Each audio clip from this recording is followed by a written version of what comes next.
Carta abierta a los católicos perplejos, de Monseñor Lefebvre.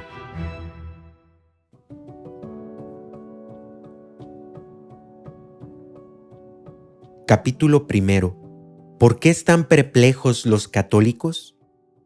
¿Quién podría negar que los católicos de este final del siglo XX están perplejos? Basta observar lo que pasa para persuadirse de que el fenómeno es relativamente reciente y corresponde a los 20 últimos años de la historia de la Iglesia. Antes, el camino estaba perfectamente trazado. La gente lo seguía o no lo seguía, tenía fe o la había perdido, o a lo mejor nunca la había tenido. Pero el que tenía fe había entrado en la Santa Iglesia por el bautismo, había renovado sus promesas más o menos a los 11 años y había recibido al Espíritu Santo el día de su confirmación. Sabía lo que debía creer y lo que debía hacer. Hoy, mucha gente ya no lo sabe. En las iglesias oye afirmaciones tan sorprendentes, lee tantas declaraciones contrarias a lo que siempre se había enseñado, que se pone a dudar. El 30 de junio de 1968, al clausurar el Año de la Fe, Su Santidad Pablo VI hizo una profesión de fe católica ante todos los obispos que estaban en Roma y ante miles de fieles. En su preámbulo, el Papa alertó a todos contra los ataques contrarios a la doctrina, pues, según decía, engendran, como por desgracia hoy se ve, la turbación y perplejidad en el alma de muchos fieles. La misma palabra, perplejidad, aparece en una alocución de su Santidad Juan Pablo II del 6 de febrero de 1981. Cito: «Los católicos de hoy, en gran parte, se sienten perdidos, confundidos, perplejos e incluso decepcionados». Fin de cita. El Santo Padre resumía así el porqué. Cito: «Por todas partes se extienden ideas contrarias a la verdad revelada y que se ha enseñado siempre. Se divulgan auténticas herejías en el ámbito del dogma y de la moral, que provocan dudas, confusión y rebelión. Ni siquiera se ha respetado a la misma liturgia. Un iluminismo vagamente moralista y un cristianismo sociológico, sin dogmas definidos y sin moralidad objetiva, tienta a los católicos sumergidos en un relativismo intelectual y moral». Fin de cita. Esta perplejidad se manifiesta constantemente en conversaciones, escritos, periódicos, programas de radio o televisión y en el comportamiento de los católicos, que se traduce en una disminución considerable de la práctica religiosa, como lo atestiguan las estadísticas, en un abandono de la misa y de los sacramentos y en la relajación general de las costumbres. Por consiguiente, nos preguntamos, ¿qué es lo que ha provocado tal estado de cosas? No hay efecto sin causa. ¿Por qué disminuye la fe de los hombres? ¿Por un eclipse en la generosidad del alma, por un mayor deseo de felicidad o por el atractivo que ejercen los placeres de la vida y tantas distracciones del mundo moderno? Esas no son las verdaderas razones, porque de una forma o de otra siempre han existido. La caída vertiginosa de la práctica religiosa se debe principalmente a un espíritu nuevo que se ha introducido en la Iglesia y que ha puesto en duda todo el pasado de la vida de la Iglesia y las enseñanzas y principios cristianos que regían esa vida.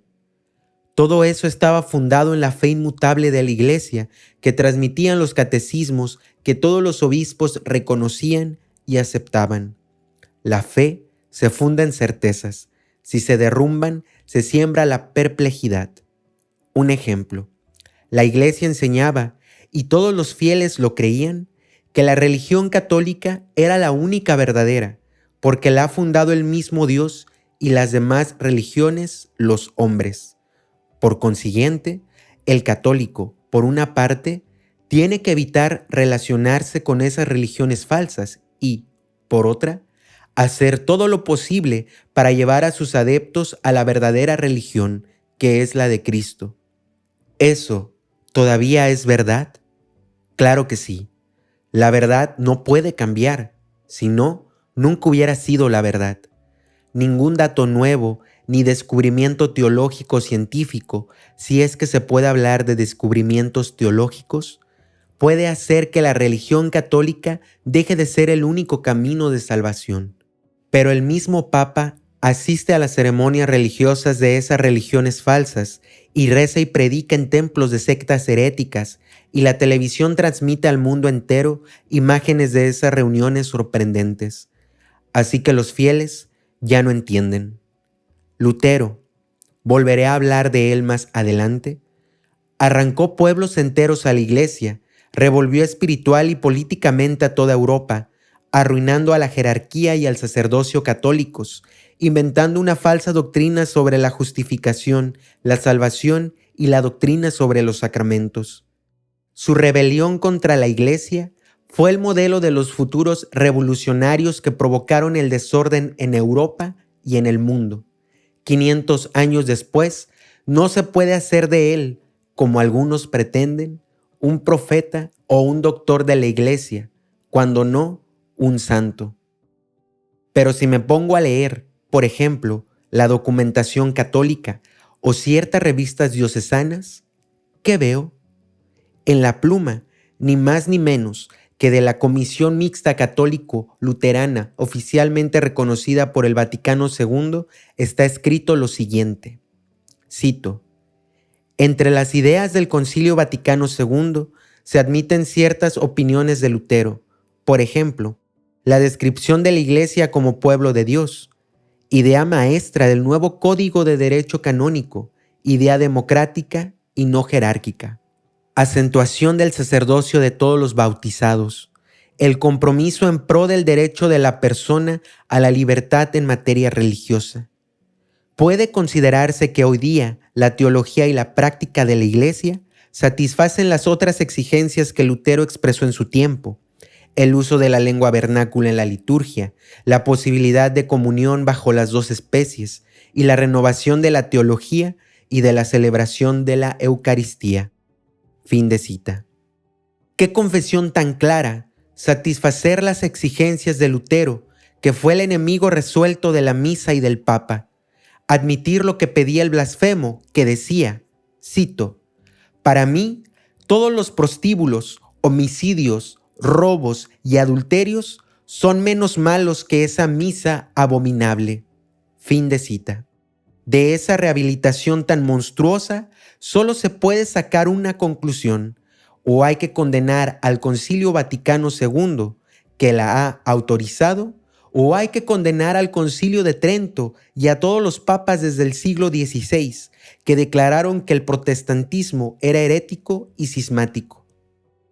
No es difícil entender que los católicos estén perplejos ante semejante cambio de situación.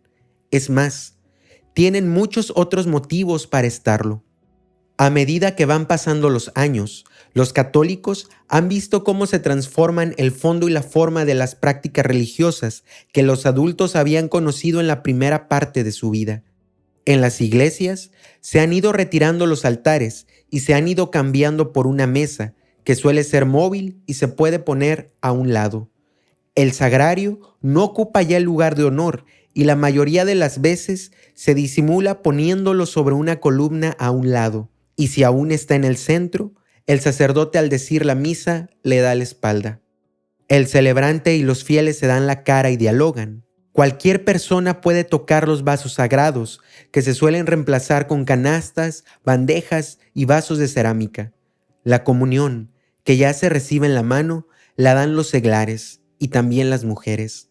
Se trata al cuerpo de Cristo sin reverencia, provocando dudas sobre la realidad de la transubstanciación. Se administra los sacramentos de modo distinto según los lugares.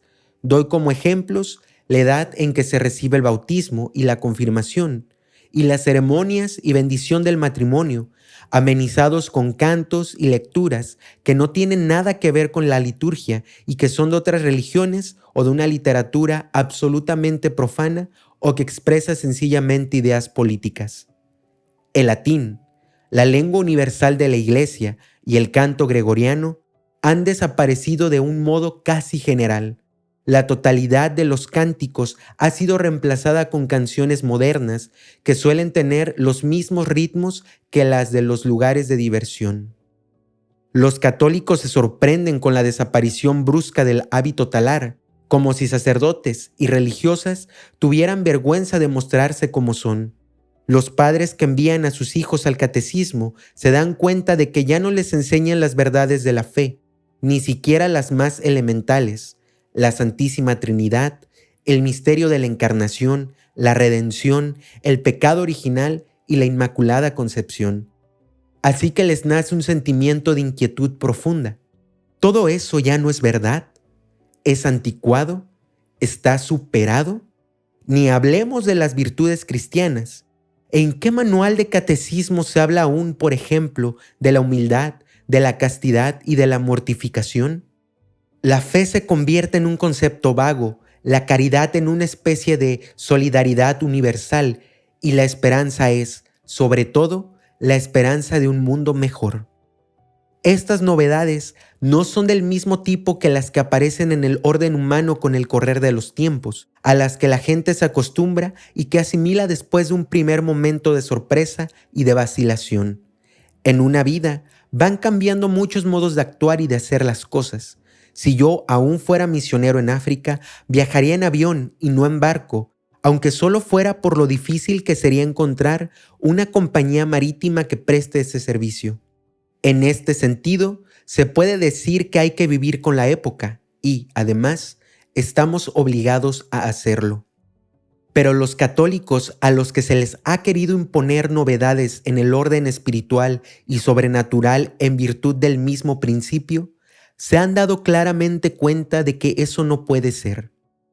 No se puede cambiar el sacrificio de la misa, ni los sacramentos instituidos por Jesucristo. No se puede cambiar la verdad, revelada una vez por todas, ni se puede reemplazar un dogma por otro. Las páginas que siguen pretenden responder a las preguntas que se hacen los católicos que han conocido otro rostro de la Iglesia. Pretenden también iluminar a los jóvenes que han nacido después del concilio, a los que la comunidad católica no les ofrece lo que tienen derecho a esperar. Desearía dirigirme, por último, a los indiferentes o a los agnósticos, a quienes la gracia de Dios puede tocar un día u otro, pero que en ese momento corren el peligro de encontrar iglesias sin sacerdotes y con una doctrina que no corresponde a las aspiraciones de su alma. Además, es evidente que esta cuestión afecta a todo el mundo, si juzgamos por el interés que le presta la prensa de información general, especialmente en nuestro país, Francia. Los periodistas también parecen perplejos. Citemos algunos títulos al azar. ¿Morirá el cristianismo? ¿Y si el tiempo fuese en contra de la religión de Jesucristo? ¿Habrá todavía sacerdotes en el año 2000? Quiero responder a estas preguntas sin hacer teorías nuevas, sino contentándome con la tradición ininterrumpida y, a pesar de todo, tan abandonada estos últimos años que, probablemente, a muchos lectores les parecerá nueva.